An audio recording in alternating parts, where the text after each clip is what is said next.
Hi, everyone. I'm Francesca Maxime, somatic psychotherapist and anti-racism educator in Brooklyn, New York. And welcome back to Cultivating a Courageous Heart, Becoming a Mindful Anti-Racist Therapist. This is our second video in the series, A Mindful Approach to Addressing Racism. And we'll be talking a little bit about how mindfulness, awareness, and understanding parts work can help us get into unpacking some of these things that can otherwise be difficult to address. In our first video, we talked about moving from shame to empowerment. We talked a little bit about my own personal awakening around what it means to become an embodied anti-racist. And I invite you to go back and check it out if you have a moment. It's there for you, and we'd love to hear from you in your comment section if you can take a moment to do that also. So here we're talking about a mindful approach to addressing racism. And really, as I said in the first video with my mentor, Dr. Jack Cornfield, who introduced me to mindfulness and also who'll be a guest lecturer on this course, the ways in which mindfulness can really help us understand what we cannot see. In some psychological circles, this might be the shadow, the unconscious, the sort of part of us that may not be in our full awareness. And mindfulness practice is beginning to actually see what's occluding us from being able to see clearly. We've all had the experience by now, since we're all on Zoom, of having that camera lens on our laptop or on our computer be sticky and coming across as not being seen clearly by the other person. Or perhaps we wear glasses and that happens on our lenses and we can't see particularly clearly of whatever it is that's out there. So in a way, you can think of becoming an embodied anti-racist as that practice of wiping the lens.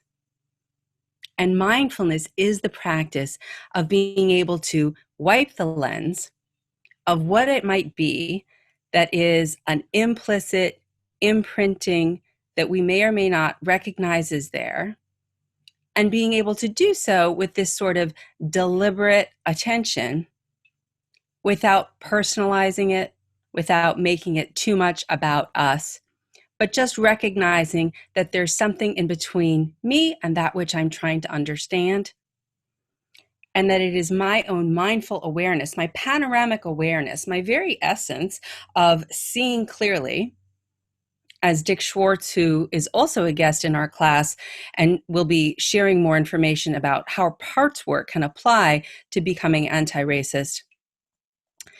This would be self-energy, when you're coming from this place of your deepest essential self, and you can recognize when a racist part or a racist belief may emerge, and then how to be able to be with that and recognize that and how we are with that from this place of self, or from mindfulness, from this place of loving awareness. And so that may look like, for example, me noticing, as opposed to just sort of walking across the street or, holding my purse more tightly or having some kind of idea about who's in the waiting room and whose client they might be. These are the practices of mindfulness. We're noticing our thoughts, and then we're saying, do I have a feeling about that, a preference for or against, or am I just kind of wanting it to go away and zoning out about it? And then can I separate myself from then crafting a story about it? Oh, if I lean in and unpack that more, that must mean that I'm racist, and I can't be racist. And so therefore, I can't believe that I have any of these thoughts or feelings just because somebody was a different ethnicity than me. If you're presumably a white therapist and you're seeing them in the waiting room, just notice what happens in your body. Notice if there was a pushing away, noticing if there was something happening there without necessarily telling yourself a story about it. And from a parts perspective, perhaps just saying, oh, there's a part of me that is having certain kinds of responses or reactions to noticing this person in the waiting room or across the street or whatever. Ah, interesting. Bowing to that. There must be a reason, causes and conditions.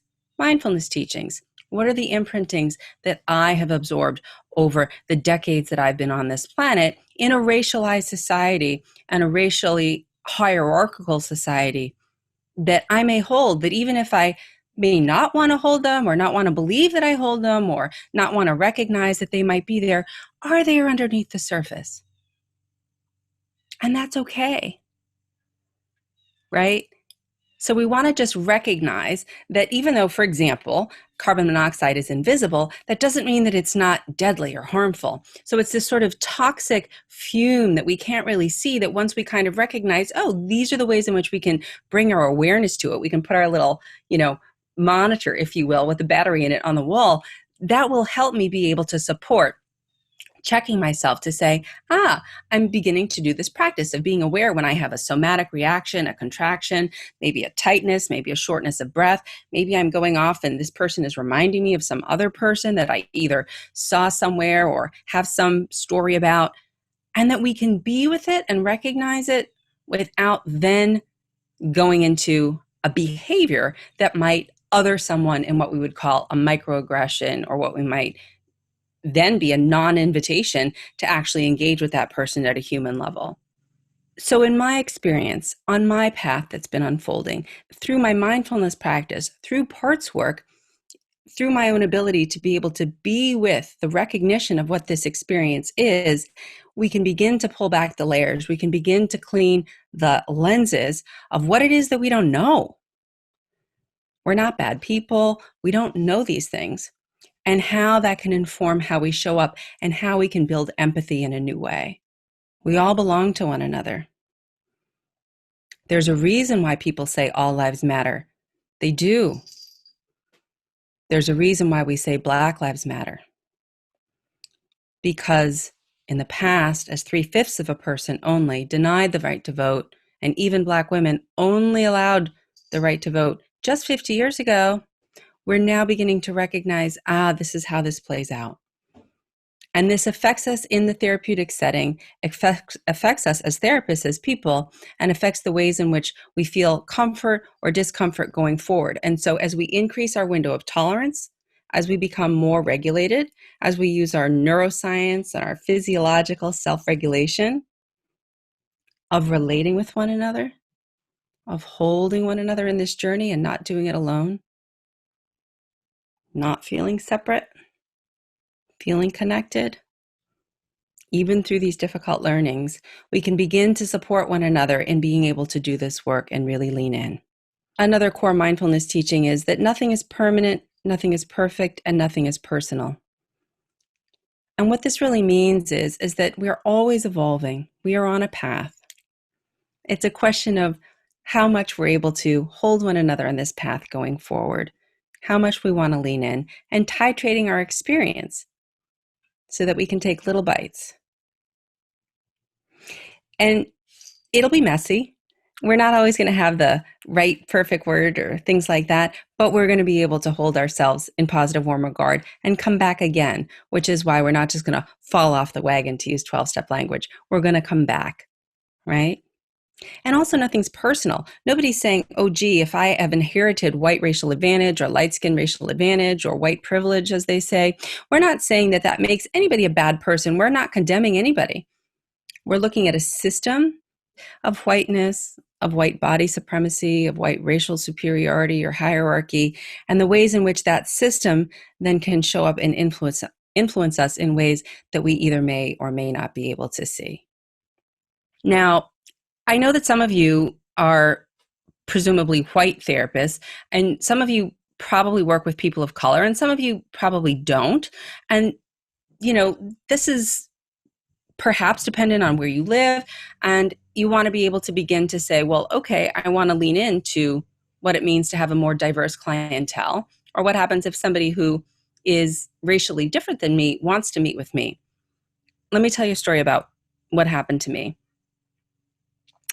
Just a couple of months ago, I had 2 different interracial clients, and let's call one of them, say, James and Ava.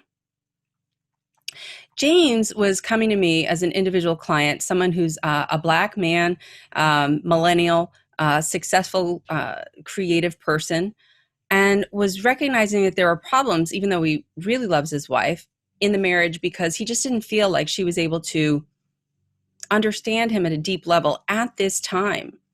in the moment of the uprising, in the moment of what it was like to actually have to call out for your own rights and try to be able to say what you need in public and really ask for justice and equality and equity. Because she, growing up in a sort of very suburban, middle class, Irish American Catholic household, really was not all of that aware that having a voice, saying what you needed, being outward facing about things was a successful strategy. In her world, it was to stay quiet, to sort of follow the rules, if you will. And that was what worked in the world that she grew up in. And so they had this tension. And as we talked and as we unpacked more of this, we were able to really address the fact that he said, there's never a day in my life where I haven't felt anxious, or I haven't felt like there wasn't somebody potentially going to cause me harm as I walk down the street, simply because of my Blackness. And that was a real awakening that she had never known. And that level of that undercurrent of anxiety was just in him all the time. And so it was nothing for him to go out there and say, no, I need to be able to have someone respect my rights. I'm going to go to the marches and to the protests because this is something that for me has been simmering for a really long time. She doesn't have that. She's much more hang back, if you will, and almost against speaking her voice. And there's a whole system there too. And so as we work with this, we were able to understand it and use this lens of really what are these racial hierarchies and assignments and valuations on human life in a society that is racialized. How does that play out in real life? And bring it into the therapy room and really understand one another. So he could understand her experience more and she could understand his experience more. And so I think that regardless of what your ethnic background is, what your racial background is as a therapist, that there are certain kinds of things that if you become more familiar and comfortable with, it'll be easier to work these out in a real way with your clients. And another note, this is not something that you can really do alone. You have to do it in community. That's why this rugged individualism and this meritocracy is so difficult, because we feel as though we should already be somewhere when maybe we're not quite there yet. So for our purposes of doing this together, it's a lot easier when we're here on the path learning together, because we can share notes and we can say, gee, I did this and I made this big mistake over here. Or gee, I did that and it was a really successful intervention when I didn't realize that I could have made one before, when I hadn't done some of this work. I hadn't learned some of these things. And we can share notes. We can share horror stories. We can share successes.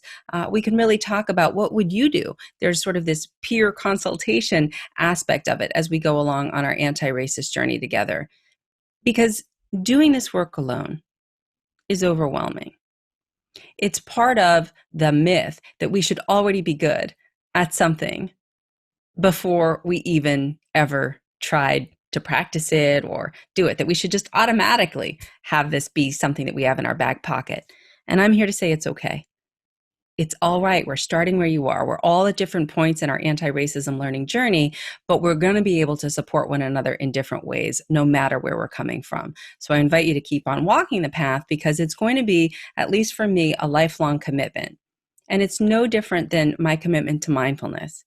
Having an awareness of what's actually going on, being curious, having a friendly attention, recognizing if I like it or don't like it, or I want to zone out about it.